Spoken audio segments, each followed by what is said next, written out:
Hello दोस्तों, तो स्वागत है आप सबका एमएस क्यूब के इस नए सेशन में, जहां पर हम अपने पिछले टॉपिक्स को आगे कंटिन्यू करने वाले हैं। तो लास्ट लेक्चर में हम लोगों ने क्या पढ़ा था? हम लोगों ने स्टेट्स ऑफ मैटर, पार्टिकल्स के कैरेक्टरिस्टिक्स, मैटर होते क्या है, पार्टिकल्स के स्टेट्स ऑफ मैटर में जो उनकी अलग अलग प्रॉपर्टीज क्या है, जैसे हमने प्रेशर और शेप, वॉल्यूम, इन सब के बेसिस पे हमने उनके डिफरेंसेस देखे थे। तो आज हम उससे रिलेटेड कुछ क्वेश्चंस करने वाले हैं, उसके बाद हम आगे के टॉपिक्स को कंटिन्यू करेंगे। तो सबसे पहला क्वेश्चन है जो कि आपका इंडेक्स क्वेश्चन है, आपके बुक में ही है। तो इसको रीड करते हैं एक बार। Arrange the following in order of increasing density. Density क्या होता है? आई होप आप सबको पता होगा, हम छोटी क्लास में पढ़ लेते हैं। डेंसिटी क्या होता है? मास पर यूनिट वॉल्यूम। किसी भी ऑब्जेक्ट का अगर हमें डेंसिटी निकालना होता है तो हम उसके मास को उसके वॉल्यूम से डिवाइड कर देते हैं, ठीक है। तो ये होता है डेंसिटी। अब हमें ये चेक करना है कि इनमें से किसकी डेंसिटी सबसे ज्यादा है और किसकी सबसे कम है।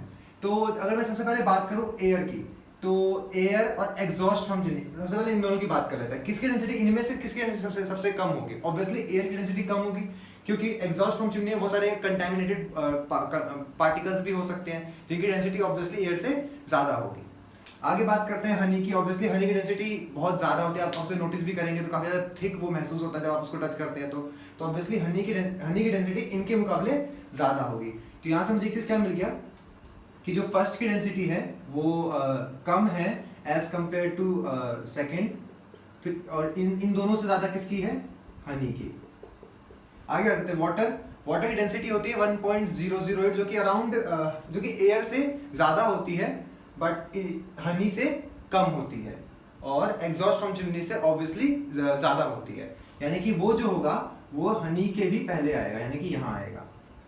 इसके बाद चॉक ऑब्वियसली एक सॉलिड सब्सटेंस है, उसका कुछ मास होता है, जब उसे पानी में डालते हैं तो ऑब्वियसली वो पानी से डूब जाता है। इसका मतलब वो पानी से भी ज्यादा डेंसर है, ठीक है।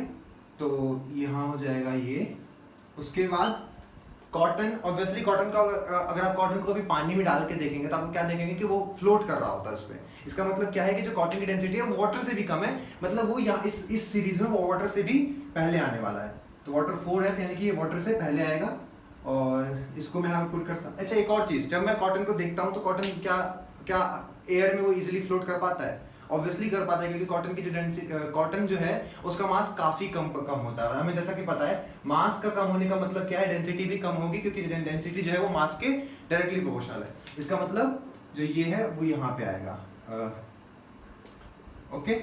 उसके बाद बात करते हैं, ऑब्वियसली आयरन की सबसे ज्यादा होगी, और इस बीच में है हनी की, तो ये आ जाएगा थर्ड। आई होप आपको ये समझ में आ गया होगा, आप इसे नोट कर सकते हैं, ठीक है।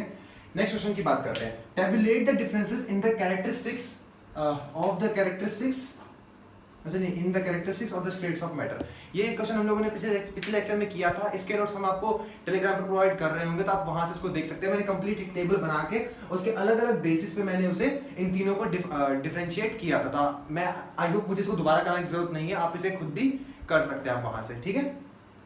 अगर हम इसकी सेकंड पार्ट की बात करें तो हमें इन सब के बारे में कमेंट करने के लिए बोल रहा है, मतलब इन सब के बारे में कुछ हमें एक्सप्लेन करना है। सबसे पहले बात करते हैं रिजिडिटी की। ऑब्वियसली बात तो ये है, रिजिडिटी क्या होती है? मतलब हार्डनेस, ऑब्वियसली बात है। रिजिडिटी मतलब हार्डनेस सबसे बेसिक सा, अगर 6th क्लास के बच्चे से पूछेंगे तो यही जवाब देगा। लेकिन अगर इसका एटॉमिक लेवल पे अगर इसकी बात करें तो रिजिडिटी कब आती है किसी भी मैटर में? जब उसका फोर्स ऑफ अट्रैक्शन, उसके पार्टिकल्स के बीच का फोर्स ऑफ अट्रैक्शन बहुत ज्यादा होता है। जैसे कि हमें किसी सॉलिड का, जैसे कि मार्कर है, इस मार्कर के जो पार्टिकल्स होंगे वो काफी ज्यादा क्लोजली पैक्ड होंगे, उनका जो फोर्स ऑफ अट्रैक्शन है वो बहुत ज्यादा होगा। इसी वजह से जो मार्कर है वो बहुत ही रिजिड है, ठीक है। मैं पे इसका एक शॉर्ट में इसका वो पॉइंट लिख रहा हूं। मेन पॉइंट इसमें क्या लिखेंगे हम कि force of attraction between particles is high, ठीक है। फर्स्ट में हम ये कह सकते हैं ऐसा। कंप्रेसिबिलिटी क्या होता है कि हम कितना उसको कंप्रेस कर पा रहे हैं, कितना हम उसको प्रेशराइज कर पा रहे हैं, हम उसको कितना कॉन्ट्रैक्ट कर पा रहे हैं, ठीक है। अब एक बात बताइए, क्या मैं सॉलिड को ज्यादा इजीली कॉन्ट्रैक्ट कर पाऊंगा, या फिर एक एयर को या फिर किसी भी कॉटन वगैरह जैसे किसी सब्सटेंस को? ऑब्वियसली मैं इसको कम कर पाऊंगा, एयर को मैं ज्यादा कंप्रेस कर पाऊंगा। इसका मतलब एयर की जो कंप्रेसिबिलिटी होती है वो एज कंपेयर टू, या गैसेस का कहने का मतलब है, यानी कि गैसेस की जो कंप्रेसिबिलिटी है वो कंपेयर टू सॉलिड बहुत कम होती है, कंपेयर टू लिक्विड भी बहुत कम होती है, ठीक है। तो हम इसको ऐसा इस तरह से समझ सकते हैं। बात करते हैं फ्लूइडिटी की। फ्लूइडिटी क्या होता है, जैसे कि फ्लूइड्स क्या होते हैं, फ्लूइड्स होते हैं लिक्विड, और हम जब गैसेस की बातें करते हैं उन दोनों को हम एज फ्लूइड्स हम उन्हें कंसिडर करते हैं। अब हम बात करते हैं filling a gas in container. इसका ना एक अगला क्वेश्चन भी है, मैं इसको वहां पे ज्यादा बेहतर तरीके से एक्सप्लेन करूंगा, तो इसको हम भी यहाँ रहने देते हैं। बात करते हैं शेप की, जिसका मैंने इसको इसके बाद आपको पिछले लेक्चर में एक्सप्लेन किया था। अगर हम अलग अलग स्टेट्स ऑफ मैटर की बात करें, जैसे कि सॉलिड स्टेट, उसमें जो शेप होता है, आप खुद बताइए क्या इस मार्कर की जो शेप है वो फिक्स है कि नहीं है? ऑब्वियसली फिक्स है, बट क्या अगर मैं किसी कंटेनर में पानी रखूं तो क्या उसका शेप फिक्स रहेगा? नहीं, क्योंकि मैं उसको एक छोटे ग्लास में रखूंगा तो उसका शेप कुछ और होगा, उस ग्लास की तरह हो जाएगा। अगर मैं उसको किसी दूसरे बर्तन में रखूंगा तो उसका शेप कुछ और हो जाएगा। यानी कि जो ये मार्कर या कोई भी जो सॉलिड स्टेट है उसका जो शेप होता है वो काफी ज्यादा वो फिक्स होता है, जबकि जो गैसेस और लिक्विड्स होते हैं उनका शेप फिक्स नहीं होता। ये सब चीजें मैंने काफी ज्यादा अच्छे तरीके से पिछले लेक्चर में एक्सप्लेन किए थे, तो मैं आपके पास उसका एक ओवरव्यू दे रहा हूँ। अगर आपको ज्यादा डिटेल में समझना तो उसके लिए पिछले लेक्चर देख सकते हैं।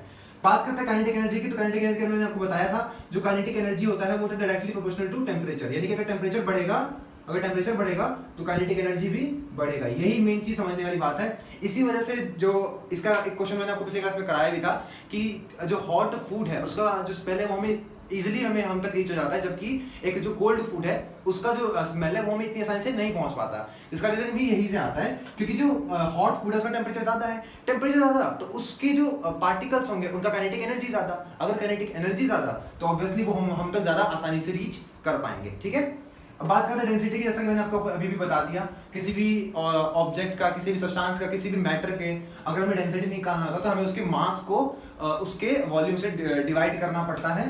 इसका जनरली डेफिनेशन आप इतना लिख सकते हैं, the mass per unit volume of any substance of any matter is called its density. I hope आपको समझ में आ गया होगा। और आई थिंक इतना ही था। तो इसके आगे के क्वेश्चंस हम नेक्स्ट सेशन में कर रहे होंगे, तो तब तक के लिए आप इन सबको नोट कर सकते हैं, और इसकी नोट्स आपको पीडीएफ फॉर्म में हम आपको टेलीग्राम ग्रुप पे प्रोवाइड कर रहे होंगे, तो आप तो वहां से इसको रीच कर सकते हैं। तो तब तक के लिए मिलते हैं नेक्स्ट वीडियो में, तब तक के लिए take care and good bye.